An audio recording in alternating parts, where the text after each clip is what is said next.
Hey guys, if you're watching this, congratulations. You guys must be new LAs. We are just finishing up our first year as LAs. We're currently LAs for Organic Chemistry 1 with Dr. Katie Clements. My name is John Luca and I am a sophomore. My name is Jocelyn and I'm a junior. Hi, my name is Bisala and I'm a junior. And I'm Ugona and I'm a junior.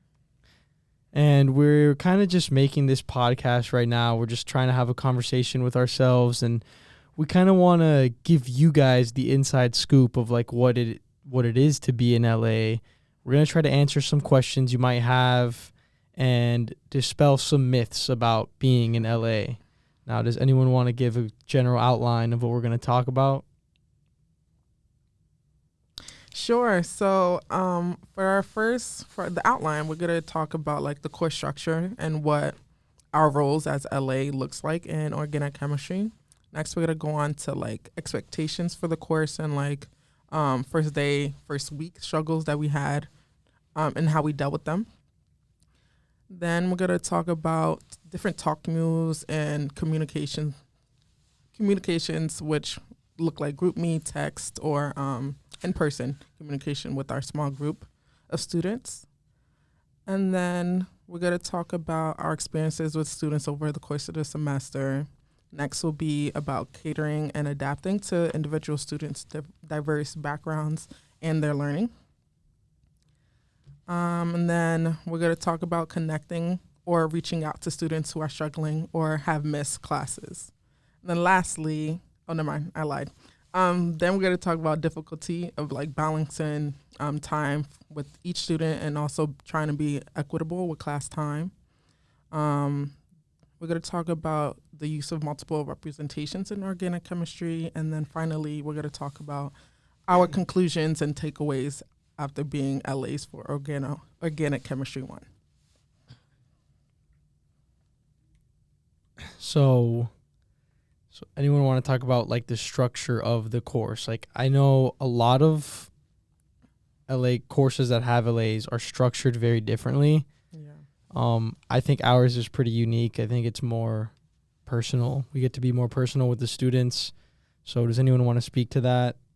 Yeah, I think for a lot of classes, like there's these big lecture halls for a lot of like STEM classes, but for our class, it was like a very small class. We only had about 35 students. And like for the 5 of us as LAs, like we had 7 students that we were working really closely with each class period. So it was like a really close knit group of students that we were working with. So it's been really great to like get to know our students and be able to work with them really one-on-one almost. So that's been really great. That's kind of our role as LAs. We've kind of been working with them during class, like doing problem solving to help answer questions and just kind of be mentors to them as well. And I think it's been really an interesting course structure because it's so different from like the big lecture halls that I've previously experienced for organic. Yeah, I agree. I think compared to where you're in LA for a 20, like you have a group of 20 and not all of them have to show up, like it could be a little more stressful because you do have to kind of be present for your students at all times. You can't really, if you're not having a good day and you're not feeling it, like it might be the students are going to be without a resource for the entire class. So you do have to be more on all the time. But I think it makes for a much more rewarding experience as well. And if you somehow are not going to become an Orgo LA and you're for another class, but it's for a similar course structure, this may be very beneficial because we're going to talk about some talk moves that we've used that really allows us to engage our students in this specific setting. So I'm going to start talking about first week struggles. So for me personally, I thought it was going to be very easy. I thought, I'm going to be like, one important thing is you're not a teacher when you're in LA. Like, don't think of yourself as a teacher or a professor. You are a resource. I'm probably going to repeat that multiple times throughout this episode. You're a resource, so you don't want to ever seem like you are above the student in any way, shape, or form because you're not. So I told myself, I'm like, okay, if I was a teacher, I'd be like the cool teacher, and this, like, my students are all going to like me, and we're all going to be like friends and stuff. And it's going to be very easy for them to come and ask questions. I was met with the complete opposite the first week. I remember asking a question. We were doing top hat questions, and I asked, so I think I may have said, like, does anyone know the answer? And I got crickets, which I now know that probably wasn't the best talk move for me to use, because it was their first day in organic chemistry. They're probably a little rusty from Gen Chem. So yeah, I thought I'm a horrible LA. Like, these students aren't talking to me. Like, I'm not able to have conversation. I'm not able to create discussion. Like, maybe I shouldn't be in LA. Maybe I don't have what it takes. Yeah. Yeah, I agree. It was very awkward in the beginning. It did receive crickets a lot. And they were really hesitant to seek help from me. I guess they saw me as another evaluator, like Dr. Clemens. But ways that I broke that ice was like remembering the names, or like getting to know them better, like outside of organic chemistry. What are your majors? What do you do? What do you like to do outside of school?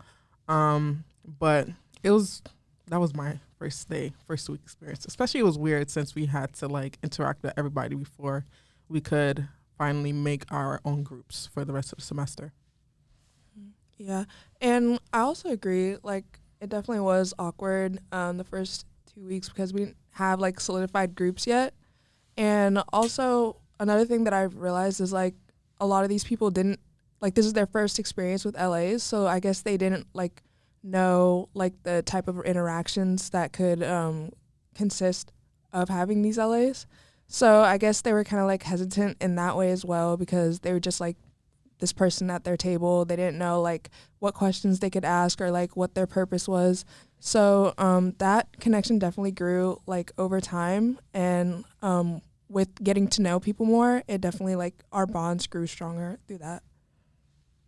And I feel like also like throughout the semester, I've really seen like the students in my group get really close to each other. Like, they at the beginning, like, they were kind of hesitant to like work with each other, and I think like over time they've definitely become more comfortable and like more ready to work together on problems, like share their answers with each other, and that's been really great to see. And just getting to know the students, like Abisla had said, like remembering their name and like getting to know them outside of the class has been really helpful in creating like a bond with them and really making them feel like they belong, I guess. Yeah, and I feel like getting to know them better, also like creating that bond, first starts with like talk moves. So my favorite talk move was wait time. I can't lie, because I don't really like talking, but I wanted to get my students to tackle the problem first on their own before asking me for guidance. So, and for the most part, all of my students except one really liked the wait time. And then also I allowed for partner talk, and for them to jump in instead of jumping in immediately, because I wanted them to interact with each other and use each other as resources. So that helped for me. What were y'all guys? Yeah, to add to that, I wasn't anti-wait time. I was just oblivious to the fact that I could use wait time. I felt that if I did wait, so if I asked a question and I would wait, the students would get nervous and are like, oh no, nobody's answering the question. Like, so then that like shuts the students off even more. This is what I thought. And then I'm like, I have to save them. I have to give them the answer. But as we took the pedagogy course, we realized that wait time is super useful. I started using it, and it's also one of my favorites, not only for the students because they have time to collect their thoughts, also for you as a LA, it allows you to collect your own thoughts and start thinking, okay, someone might answer this, someone might answer this. So you can start just thinking about the different ways students might answer, and then you have more ways to tackle an answer. So you can, whatever direction it goes, you'll be ready. So I really like wait time. Another talk move that I started using early on, and I still use it, was breaking the question up into smaller pieces. I don't know if it has like an official name, but if it was like a big question, like let's just say stereotypical synthesis problem that has 4 parts to it, I'd be like, all right, guys, we know we have to get a double bond on this. Does anyone know how that might be accomplished? And then one student may say something, and then another student will add on to that student without me having to tell them to do that. And then I was the catalyst, and then they answered the question all on their own. I also do like partner talk. I didn't start using that until maybe over halfway through the semester. And then also, as in LA, it makes your life a lot easier because you don't have to be pulling at things constantly. Yeah. Like you can just, I knew one student knew a mechanism for a reaction very well. So I just told that student, do you think you can explain it to the person next to you? And then the student explains it to the person next to them very well. And I didn't have to do any of that work. And I felt good because that student knew it. That student's teaching the other student. And this kind of goes into the whole multiple external representations, which we'll get into next. But I want to hear your guys' thoughts on talk moves. Yeah, I totally agree with what you had said about, getting the students to like talk with each other and really be able to like divide a big question into smaller questions. I think that like, especially for getting students to kind of like work with each other has been really useful. I think there's a lot of diversity in this class. Like a lot of students are either like retaking the class or this is like new material to them altogether. And so I think it's really helpful for like some students may be really familiar, like how you said, like with a mechanism, for example. So they can kind of teach another student or like explain their thought process to another student. And that kind of helps both students because when they're able to like teach it to someone else, it really like solidifies their own understanding, but also provides that explanation to the other student who may be struggling. So I think that's been really helpful. Yeah, and I also think that watching students in my group just like talk to people near them about concepts is just like really like reassuring because it lets them know that they're like absorbing the material and it's not just like they can memorize like the facts like in lecture. Like it's more so they're able to like absorb the information and then tell somebody else about it. And then like to go back to wait time, I also like really like utilize that as well because it just lets the student know that you're not like in a rush. Like they should take their time to like get to the answer or just like think things through. And it also lets them know that I feel like it's kind of like comforting to know that the person that like I guess your LA actually cares about your answer and actually cares about your thought process. And if you kind of just like rush through that, like I feel like it makes them feel like, oh, the LA doesn't really care. They just want to give you the answer and just like move on. So I just feel like those two talk moves are just like really essential, especially in this class. Yeah, I was gonna say that. I think especially in a class structure like this where you're in small groups, you have the opportunity to build a closer bond with your students. So you should use talk moves that give way to that. Yeah, and I also one advice I would say is like use all the talk moves before you decide on which one works best because you will never know unless you try it. Yeah, so what do you guys do when you're trying different talk moves and just nothing seems to be working? Like they're just quiet. This happened to me like the first 2 weeks when they were like very I might talk about this later on. I'm not sure if I will, but when I made my group me, I to this day, and I'm a little embarrassed, but the only person that has ever talked in that group me was me. Still, no student. I'll say something in the group me. I'll like give an extra practice problem in the group me, and then all the students will individually text me and be like, "Is this the answer? Like, can I have the answer?" Like, if one student just asked in the group me for the answer, I could put it in the group me, and then we could start discussion. But again, we don't know how our students are going to react. It could be like they could all have a bio exam the next day, so they're not really focused. It's not your job to tell them to be focused. Again, you are a resource. But yeah, I really want to know what you guys do when no talk moves seem to be working, because that stumps me a lot. Well, sorry. I'm going to talk about this later because I haven't had many people show up. So the talk moves that I usually employ is like I don't really use talk moves anymore. I lied, but I do, but not as much as I did in the beginning because the two people who do show up, they do talk a lot with each other and collaborate with each other. So I don't have to interject and like try to be a catalyst for that because they already do on their own. And then, yeah, I usually employ wait time and allow them to come to me first before I try to attempt, especially if I don't see in their body language that they need help. But that's what I usually do. I found that like for some questions, like students can kind of get like intimidated almost by like larger questions. Like maybe they just don't know where to start. So I think that sometimes like kind of being a catalyst, as we've talked about, like kind of getting them started and asking them a few questions to like spur their thinking and kind of get them like started somewhere with the problem, because it really helped to kind of overcome when maybe they're being really quiet and they're really not sure what to say. Yeah, and I feel like sometimes, like, for example, when we're doing Top Hat, some students kind of just want the answer and they don't really want to, like, go through the process of you, like, asking, well, what do you think about this? Or what do you, like, they kind of just want the answer. So I guess, like, as an LA, like, I feel like sometimes I just have to, like, move them away from only looking at the answer and looking at it in more of, like, a, I guess, like, wider view. Because even if they're able to, like, get this answer, they might not get the next like question, because like it'll use the same concept, but like if you only apply it to one question, you're not going to be able to understand the concept overall. So I feel like as an LA, you kind of just like have to like try and do your best to use talk moves, even if the student isn't really like receptive of that. Yeah, one last thing before we move on. I think sometimes the best talk move is to not use a talk move at all, in that don't even talk about the class. Say something completely different. How has your week been? Do you guys have any other exams you're studying for?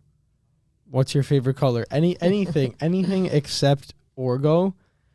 It's almost like you're tricking them. It's like I'm really nervous when I first meet someone. I don't know. I think human beings are just nervous to meet each other. Like, we don't know who this person is. We don't know what their intentions are.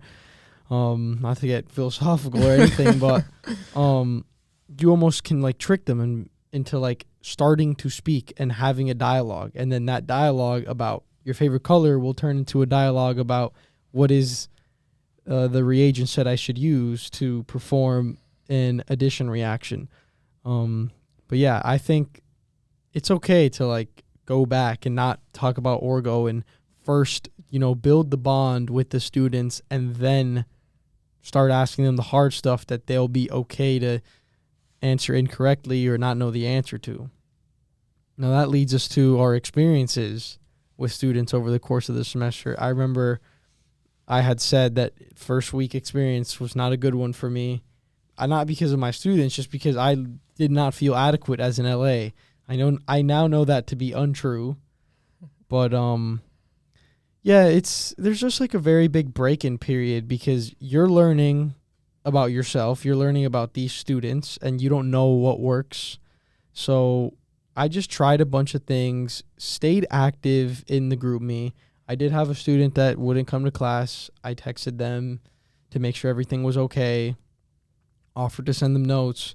But after spring break, for some reason, the students seemed to be much more relaxed around me, and they would, don't do this as an LA, but I was like maybe a couple times late to class, like by a minute or two, because I had another class that would run late, so that would make me late. But they would like joke with me and be like, oh, you're late. We thought we weren't going to have an LA. Like, we're going to switch groups and stuff.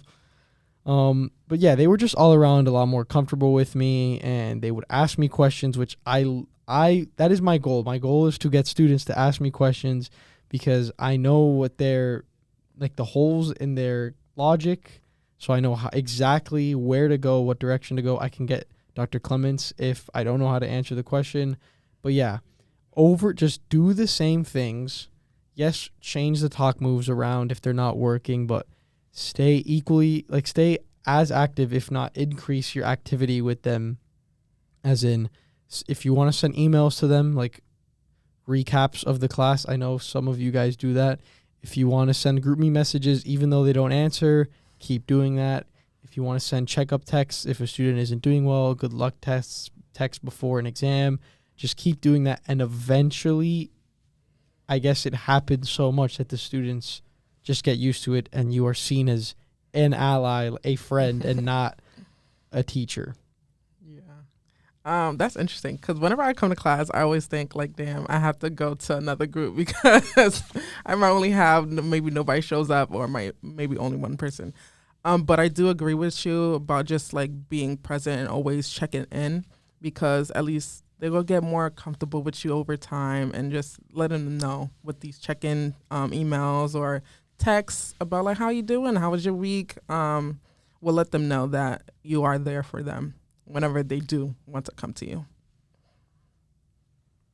Yeah, and with like my experience, like John Lucas said like earlier about like having conversations outside of organic chemistry, I feel like that really helped with my group because like in the beginning we kind of were just like going over like organic chemistry concepts and there wasn't really any like relationship formed through that.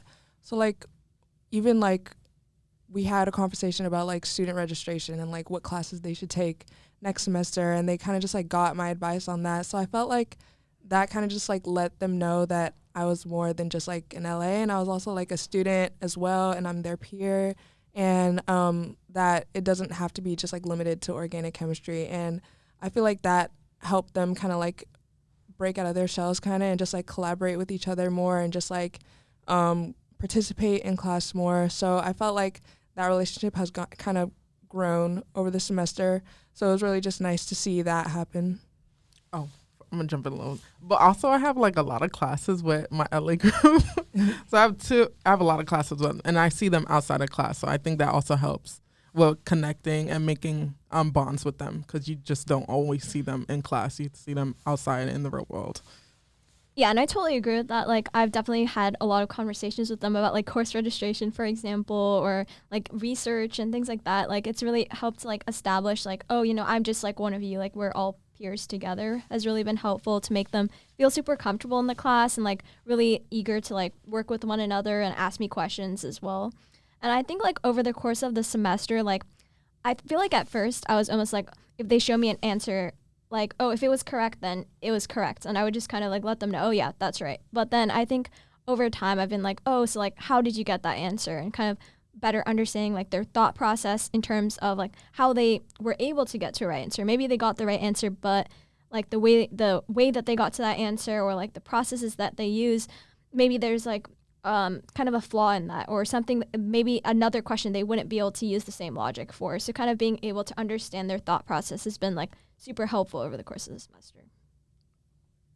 So before we move on, did any of you guys have any exceedingly negative interactions with students or no? I did not, but if you guys did, it might be helpful to bring it out here. So if any of you guys watching have a negative interaction, I've talked to my other LA friends who have had negative interactions with students, and it's completely normal. But have you guys have?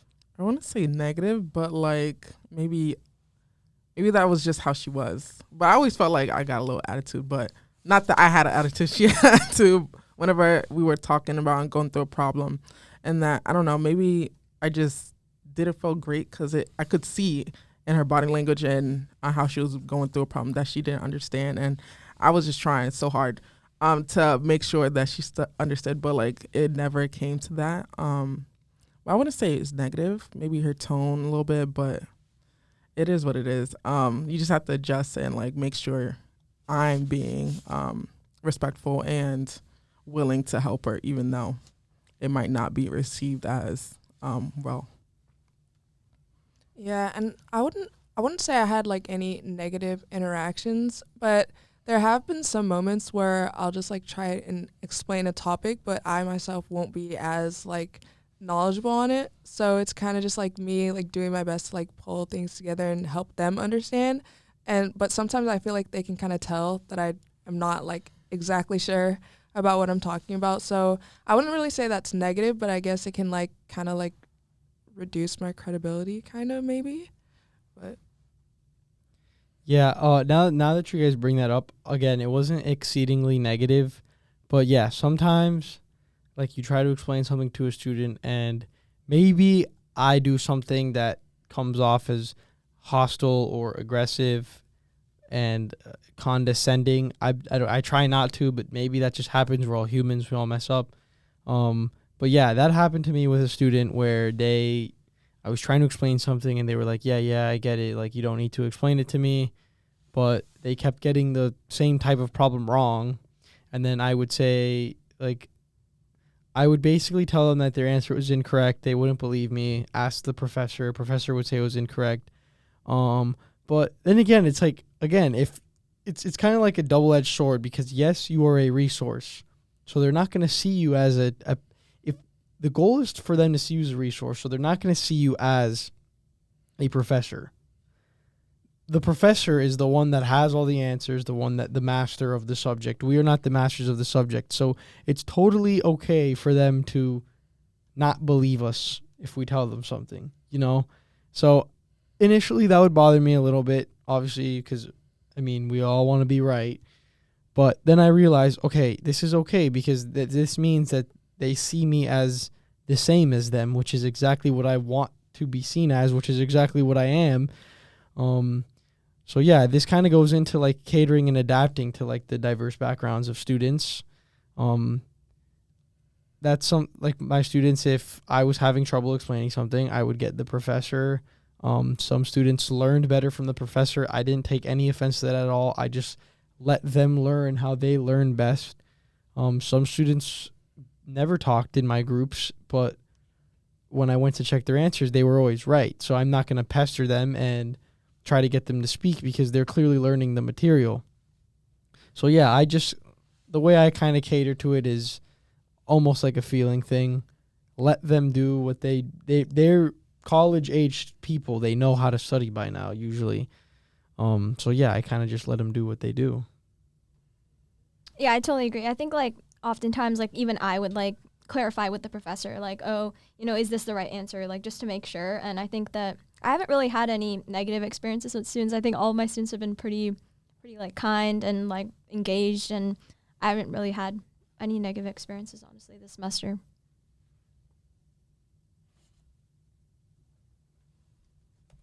So yeah, do you guys want to talk about like the catering and adapting to that by diverse backgrounds of students? Yeah, with me, I kind of just like there will be like a difference in my group where some students like have like a distinct learning style compared to others. Like for instance, like some of them like to work like totally independently, and some of them like to like be guided through the worksheet. And it's kind of like hard sometimes to find a middle ground, because sometimes when you kind of want to go like as a group, like some students will be like already finished with all the problems, and then some students will be like still on number 2, and it does get kind of hard like finding a middle ground there. But I feel like like at the end of the day, like if students have questions, they're going to ask you, so it's not really something to really like loom over. And I feel like it's just best to kind of just relax and just like let students come to you instead. So that's what I found in trying to navigate people's learning styles. I've had a similar experience. I think like a lot of the students like they work at completely different paces. I have like one student who like get through all the problems like super quickly and like be already done, and like we still have like 5 or 10 minutes left that we're solving those problems for. So I guess like what I've done is kind of ask follow-up questions to him to like kind of challenge his thinking and like give him something else to kind of think about and extend like whatever he had learned there, like apply that to like a different situation to see like how his thought process is going and like how he's able to apply it to other circumstances and other situations. And then I think kind of also catering to like the students who maybe are still on the first problem, or helping them out by like asking some questions to get them thinking, to like help them, maybe they're a little bit stuck on the first question. So kind of trying to cater to both like the students that work super fast, but also students who might be still on the first few questions. Yeah, I would say the same, especially after getting our exam reflections back about the LA feedback. For most part, they wanted, like I said, wait time, and I think only one wanted like guide us through as a group, and also through my interactions on text. One student wanted me to like have like practice problems for her to do, which I extended to the whole group. So I would make like recaps of or summaries of the class and what we learned, and then also add some synthesis problems or reaction problems that they could work on too, and also have like into little questions and intersperse here and there just to make sure like, are you retaining what we learned in the past weeks about like stereochemistry, conformations and stuff like that, why we would want one synthesis reaction over the other and stuff like that. So it was you just have to adapt. So how do you guys reach out to students who have missed class? I have a lot of experience. I would usually send emails and then, of course, not get many replies back. But sending emails once or twice, I would get a response back. And they would just tell me, like, oh, I haven't been really understanding or following in class, and I'm trying to learn on my own. And then stuff like I'm not feeling well, stuff like that. But for the most part, it's through emails or I text through GroupMe if we have that bond, because I don't want to just text you out of the blue and just check in. But mostly I go by emails. Keep it short and sweet. What do you say in the emails? Like, are you like, hey, you missed class, like you need to come to class? You probably don't say that. No. Yeah, I never tell them to come to class. I'm always like, oh, I missed you in class today. How are you? If you need anything, I'm always here, or Dr. Clements is always here to help. So that's usually what I leave at. Maybe give 2-3 sentences and then say, hope to see you, or just like contact me if you need anything. Yeah, and with me, I'm kind of hesitant on like reaching out sometimes because I don't really want to overstep boundaries, and I kind of just want to like not seem too pushy.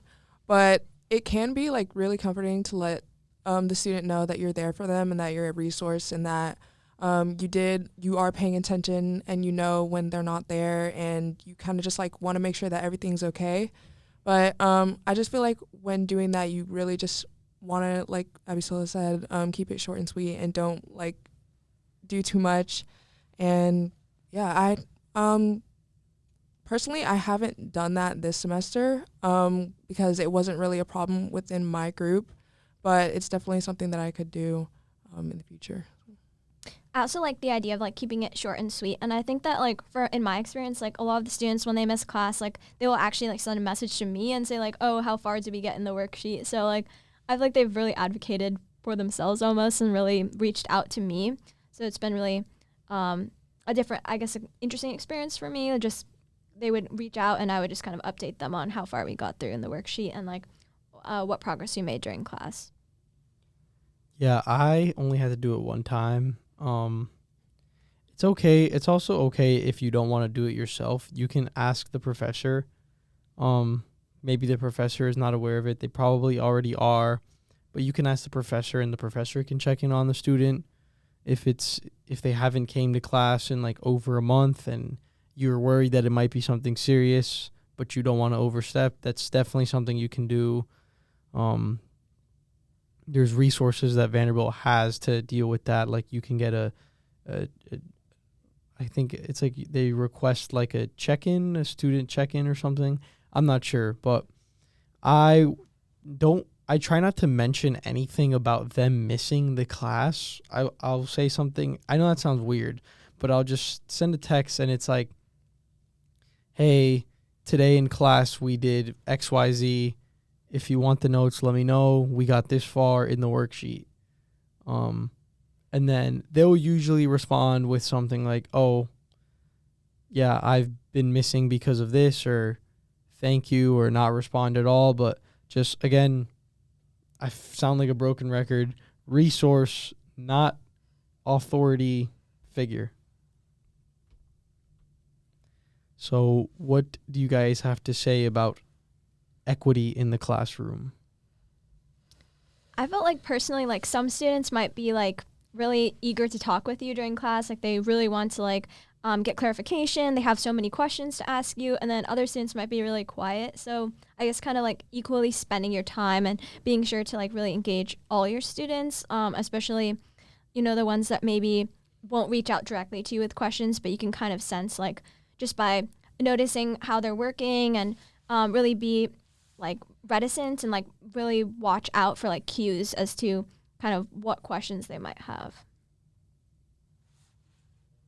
Yeah, and I also feel like there can be some students that kind of just want to like ask a lot of questions, and it kind of prevents you from getting to everybody else. So something that I've started to do is kind of just like open up the conversation to everybody at the table. So like if somebody has a question, I can ask the other group members and kind of just like get their collaboration on that, so that you're still like giving the attention to everybody instead of just like focusing out on one person, because that one person may have a question that other students have, but they might be too hesitant to ask, or just like in general they might have like a good question that could just like help towards the learning of everybody. So I just feel like it's a really good tactic to kind of just like open up the conversation to everybody. Yeah, I would have to agree, especially like if I do have one-on-one time with the student and I see that other students are looking at us, I turn my body and look at everybody and I address them, as well as the student I was previously talking to, just to make sure that I'm getting everybody and they know I can see them and like I'm here as a source for them as well. But staying equitable, it's been, I wouldn't say difficult, but like I really try to, especially with the practice problems I give them and like trying to hold them. I think one student was wanted me to hold her accountable. That didn't work out, but I gave it to the whole group just to make sure that I was doing what I was doing for her, what I was doing for everybody else. So I think that was interesting, like when we got our feedback, like the idea of like holding them accountable. I think that's an interesting, I don't know, what are your thoughts on like what that means, like to hold students accountable? yeah, she wanted me not. She wanted me to like at least just make sure she was doing the practice problems, and then I would like go over it and give her feedback on it, and obviously keep it equitable. I did it to the whole group, and I just sent like quick email like, oh, if you guys want me to, if you want to go over end of chapter problems with me and go through it thought process, I'm here and stuff like that. But that's how she wanted the accountability. Yeah, I think that's not bad at all to do. Like, if your student asks you, hey, can you keep me accountable? It's like sometimes my friends ask me, like, oh, can you make sure I go to the gym today? Like, it's the same thing. I don't know. It might seem weird because it's like, all right, you're not an authority figure, so it's not your job to. But if they want you to, like a friend asking a friend, hey, make sure I do this today. You could just address the entire group and be like, did you guys do the practice problems, or do you guys want to go over the answers? Or if you send an email, send it to the whole group. Make sure the whole group knows they should be doing practice problems. Yeah. I think the number one thing, if you want to, like, in terms of being equitable and trying to make your space an equitable space, is just address the students by their names. Like, I undervalued that so much previous years, like when I was meeting someone or just having a conversation with someone. If you address someone by their name, I'm sure there has to be like some study about this, but it just it automatically builds, like, it allows for the to build it allows you to build a closer bond with that student, because it's like, okay, they know my name, they care about me, they care about my well-being, they want me to do well. So yeah, just address every single student by their name. If you don't know how to pronounce someone's name, I didn't know how to pronounce someone's name in my group. I just asked. I'm like, am I pronouncing this correctly? Just it's gonna be a little awkward, but just embrace it. I think I forgot to say that earlier. Week 1 stuff, just embrace how awkward it all is, because I mean that phase only happens once, and then you can look back on it and use metacognition. I'll talk about that later. But yeah, what about, this is going to be a little more orgo specific, but external representations or ways of representing subject matter. There's graphical, mathematical, verbal, textual, I think action, operational. These are all different ways in which you can basically teach. So what do you guys think are the most important ones for orgo, or which ones worked best in organic chemistry? I feel like at different points of the semester, like different representations have been more helpful than others. I feel like especially at the beginning when they were learning about like different chair conformations, it was definitely super helpful to have the model sets. And I think especially for like, different ways of representing molecules, they could really visualize and like see it in front of them how those molecules were represented. And so I think that initially a lot of the students were like almost like reticent to use these model kits. Like somehow there's some sort of like stigma about using model kits, and like students aren't super ready to do that. But I think like over the semester we've kind of, especially during that unit, like kind of pushed them like, oh, it's at least initially it's good to use these model kits to really be able to visualize these molecules. And then I think moving forward, they're able to kind of visualize it in their head, and they don't necessarily need those model kits anymore. But I think it's definitely super helpful at the beginning. Yeah, I have to agree. Especially when we were employing the model kits, I would make them before I came to class, so they would have it out and like just touch it and like rotate the bond and get a sense of like rigidity or flexibility, as well. And then also use like MoView, maybe not during class, but like whenever, I guess for our interview, I'd use MoView to like show them different types of molecules in like 3D space. So that was also another tactic that I used. What is it called? MoView. Oh, it's like I don't It's like on the computer, Yeah. but it's almost like a model kit, but like a digital form. So like you Yes. can like rotate the molecule in like the 3-dimensional Is space. it MOView? No, MOL view. Oh, mole view. Yeah, MOL Okay. view. Just if you guys want if you guys want to use this in the future, MOL view, just Google that. I don't know if it's .com, .org. You can just Google. Yeah. Yeah, so just to make sure we're citing our sources, we're all getting this from Pedagogical Affordances of Multiple External Representations in Scientific Processes by Sin Kai Wu and Sadhana Puntama Becker. I don't know if I'm saying that correctly. I probably butchered that, but It's okay. It's okay. Yeah, and the reading also said that it's like very well known that using a visual component and also like a written component is really good for helping students like enhance their thinking.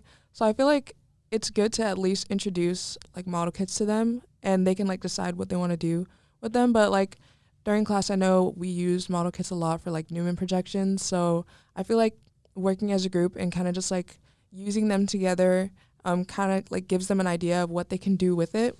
And then like when they go home, they can continue to like practice with it. And then like it does end up just like sinking into their head. And I do know somebody that would like use their model kits during tests even.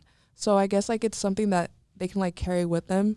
And yeah, it's just like a really nice pairing, and it kind of just like helps them, just like mold the thinking more. yeah, so that's where the multiple representations comes into play. The paper addresses that using multiple representations is ideal and enhances student learning. So I think I agree with all you guys. The actional operational one, using the model kits, extremely important. Everyone doesn't like to use them for some reason. I didn't like to use them when I was learning Orgo, but now that I kind of was exposed to this and I tried them, I really like it. The students I've tried it with have also liked it.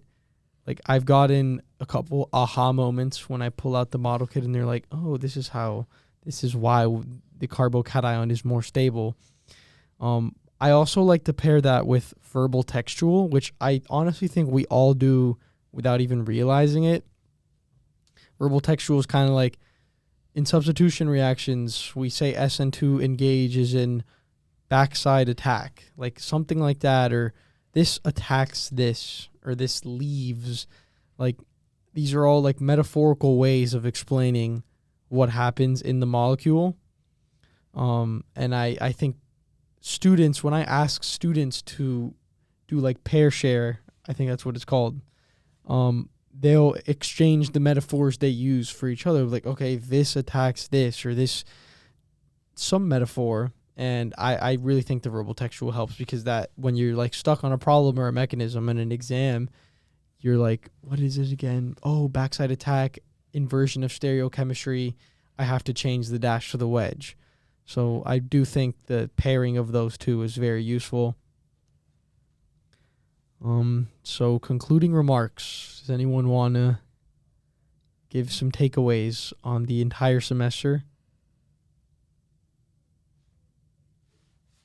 I guess like overall, like it's been a really great experience as an LA, like over the course of the semester, like getting to work with students and connecting with them, especially like on a super individual level, just because of the nature of our class, like how small our groups are.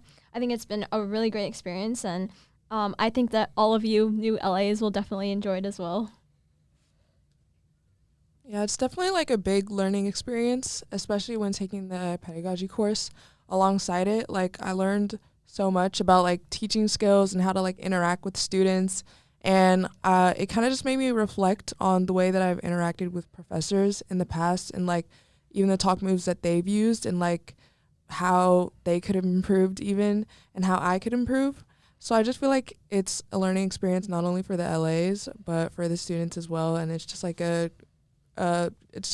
really interesting how the LA program is going to continue to enhance. Yeah, I have to agree with you, Ghana. I really loved being in LA. But my main takeaway is that you should be patient with your students and get to know them better and to have good relationships and build that trust.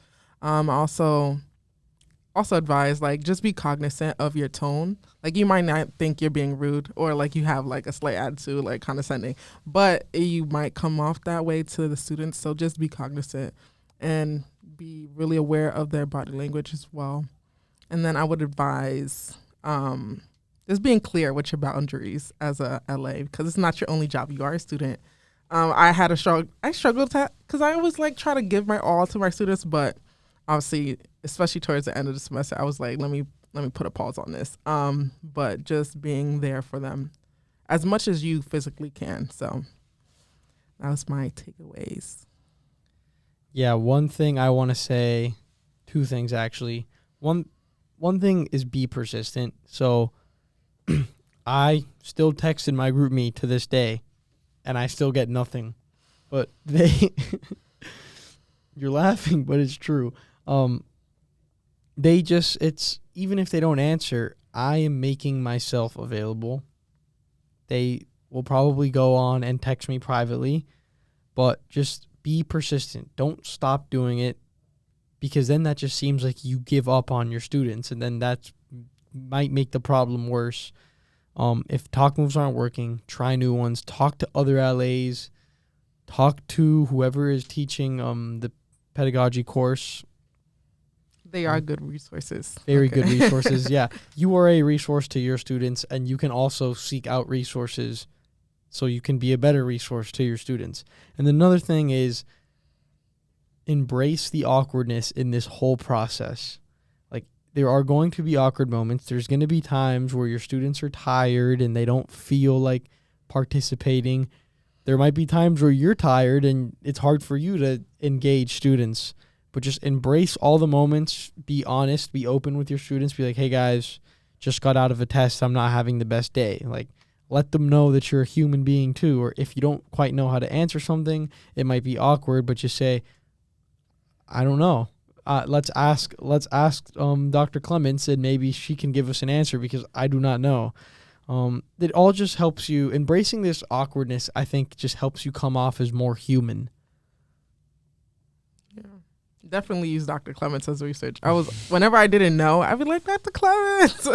So like, just so they can see that, okay, the LA may not always know anything, and like they can see that the LA is reaching out to the professor, so the student could actually reach out to the professor as well. So just teaching them through experience. Yeah, and you also got to remember that they're students just like you're a student. So, sometimes you do have like bad days, or sometimes you just don't feel like interacting. So you kind of just like have to use that relatability to your advantage and kind of just like be there for them as a peer, because you are so similar.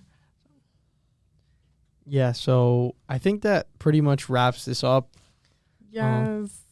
I hope you guys enjoy this. I hope to meet you guys if you ever watch this, and maybe I'll come by one of the classes, the pedagogy classes one day.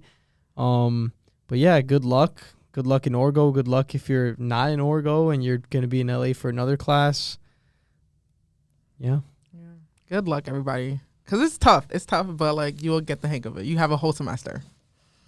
All right. Thanks for listening, guys. Thank you. Thanks. Thanks.